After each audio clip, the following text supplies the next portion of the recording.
Good evening, everyone. Welcome to yet another session of Ask Me Anything, brought to you by the famous people who are working into this field of spreading the knowledge about law, the lawyer. I am Advocate Vivek Tamar. We have been into practice since the past 19 years plus. My core area of practice has been criminal law, but with the advent of the alternate dispute regime coming up and virtually taking over the regular procedures in the court, we also came up with a law firm that has been dealing into corporate matters at Gurugram. We have been into providing services for alternate dispute resolution and arbitration, and mediation is holding the key for these things these days with the change in the procedures and with the advent of time. Yeah, our country is also looking forward to be a seat of international arbitration with the times to come, and we have seen remarkable progress having been made in the country, both by the legal professionals as well as there is a strong will on the part of the government who has been making endeavors to bring appropriate changes to make the law more adaptive so that more and more arbitration seats can be set up in India. We have come up with some institutionalized arbitration in India as well. In the recent past, earlier there were this arbitration regime was prevailing in form of regular institutions in countries like Singapore, Hong Kong, US, and European countries only. But of late, with the advent of the system and the spread of the entire things, we are having multinational, international litigations having been covered by this complex mechanism of arbitration. The law that has come up in form of the Arbitration and Conciliation Act, as amended recently, has tried its best to simplify the regime of arbitration in India. We are having a lot of domestic arbitrations coming up. The bankers, the non-banking financial companies, they are leading the foray and they are into more of domestic litigation, domestic arbitration. We have seen in past, and I have this personal experience as well, that banks going for arbitration for amounts as low as 10,000 rupees, and the amount can be to the extent of 1 crore or more. Apart from that, we are having several domestic arbitrations coming up for the institutions as well, just like railways. The railways is having a lot of arbitration matters to my knowledge, and we have been ourselves in our firm conducting arbitration in domestic matters for a lot of banks and NBFCs. So today I start Ask Me Anything session with the first question of the day. The question reads, is an arbitral tribunal really entitled to rule on its own jurisdiction? Well, the answer to the question is quite explicitly written in the Act itself. The provisions laid down by Section 16 of the Act lay down that an arbitration tribunal, if not appointed by a court of law, is competent enough to lay down its own jurisdiction, and furthermore, it can even lay down its own procedure as well. The second question for the day is whether mediation and other alternate dispute resolution methods apt for settling international trade disputes with pharmaceutical products. Well, very interesting question insofar as the field that it addresses. Pharmaceutical companies, as per the data, to the best of my knowledge, are covering as much as 15% of arbitration and mediation cases filed across the world with the World Intellectual Property Organization Center.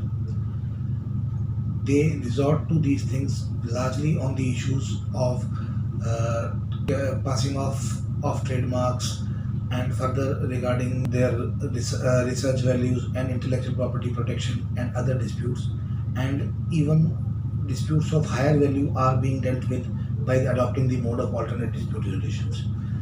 The pharmaceutical industry has very well adopted this recourse of alternate dispute resolution with a view to save appropriate time and to save the money involved.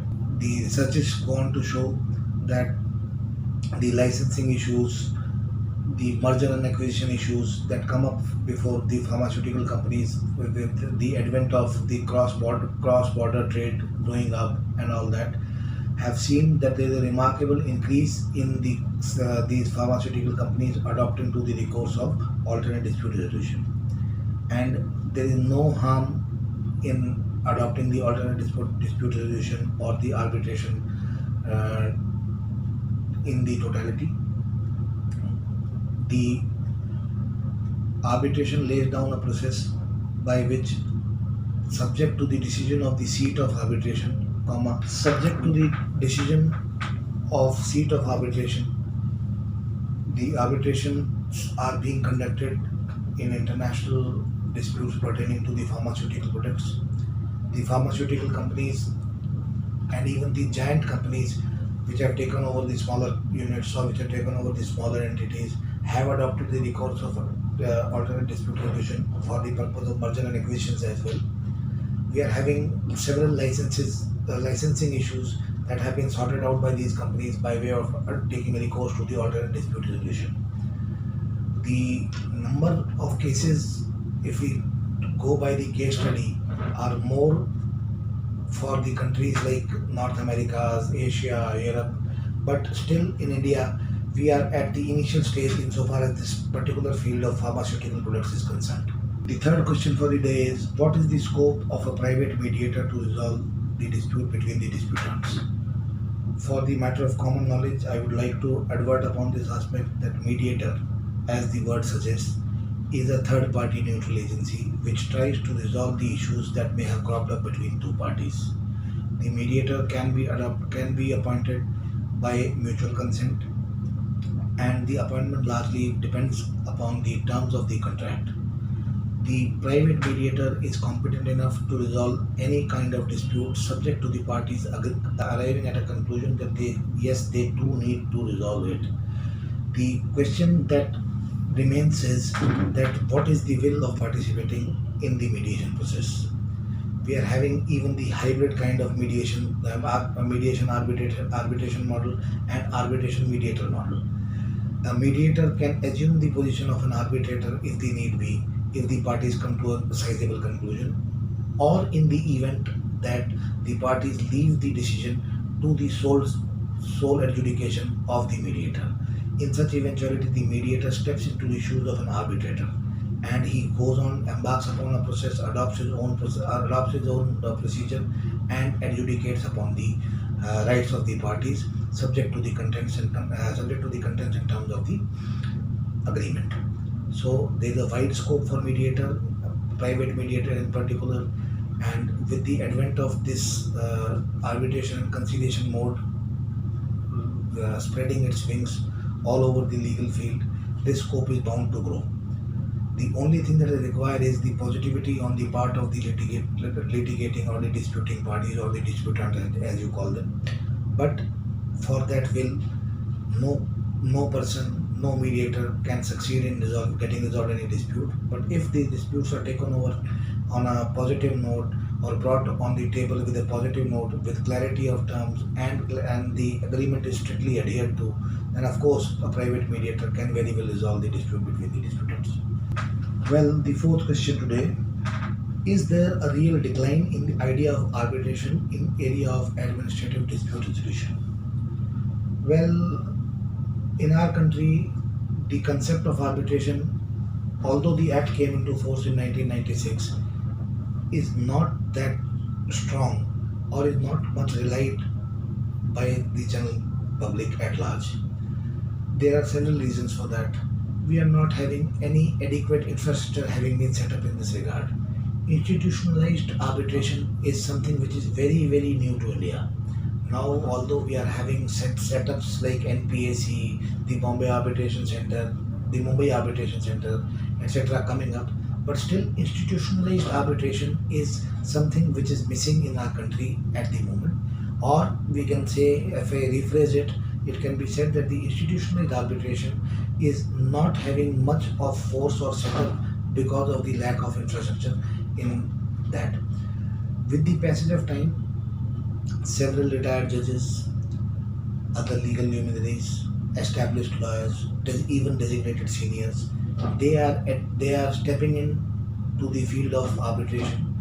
They are conducting arbitrations or they are assisting arbitrators and by this mode there is a bit of a rise in arbitration at large. Coming to the specific aspect of administrative dispute resolution. Administrative dispute resolution is a subject that requires complex adjudication of rival claims. These disputes, which are administrative in nature, they are between the parties who are not at equal platform insofar as their respective rights are concerned. So, in such eventualities, the other party often feels that the other one is more powerful, or one is more prevalent over the rights of the suffering party. In such situations, if a third party neutral arbitrator embarks upon the conducting of the arbitration proceedings, then in such eventuality, faith is reposed, and consequently the matters pertaining to even administrative disputes are resolved.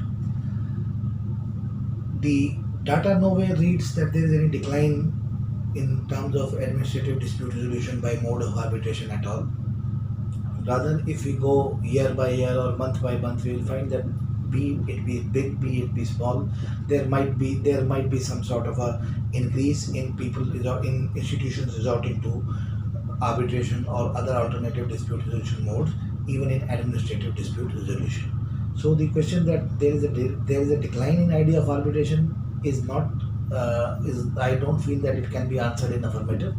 But yes, but for the lack of appropriate adequate resources in the field of arbitration getting institutionalized with the passage of time, we can always expect that there can be a rise in every sphere that can be dealt with the process of arbitration, subject to the terms and conditions of the contracts between the parties. So these were the questions for the day. Thank you for being patient and having heard them. I hope I addressed the questions so as to give appropriate answers to them, and their answers shall be satisfactory.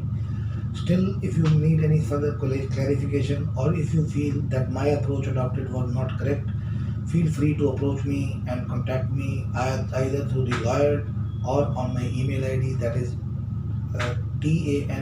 tanwar.vivek@advocatetanwar.com. Thank you.